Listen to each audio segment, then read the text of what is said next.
Zaria stared at him. Her emotions were overwhelming. Jaydon was so many things to her. A former lover, a man who'd betrayed her trust, who'd worked with NATC behind her back. And yet she also remembered that they grew up together. All the hardships he faced as a kid with his parents passing away when he was young and having to live with his grandmother, who was a great friend to the Johnson family. All these memories, and yet almost every fiber of her being wanted to discard him, to cast him aside. Almost every fiber.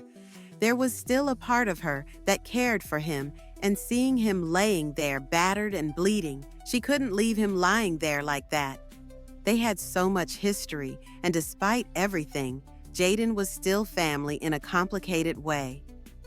"Lord, have mercy," she whispered, her daddy's words echoing in her mind.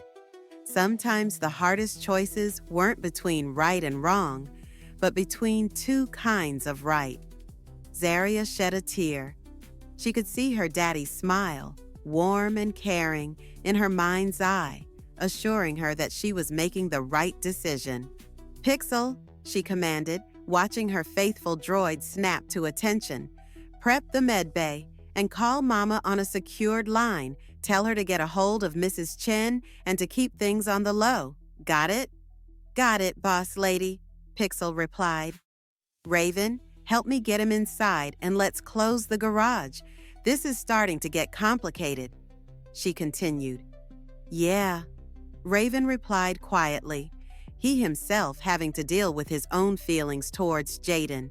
He began dragging Jaydon into the garage, but as he was entering the garage, he noticed a glint of metal from a building in the distance. He instinctively knew what it meant. And unfortunately for everyone, he instinctively knew how this would end unless he took action. Drastic action. The doors to the 0G slowly closed, sealing off the light from the repair bay. And as Zaria, Pixel, Raven, and Jaydon passed by the ghost ship, none of them noticed that systems hummed quietly, ready to accept its new programming, just like Theodore Johnson had planned all along.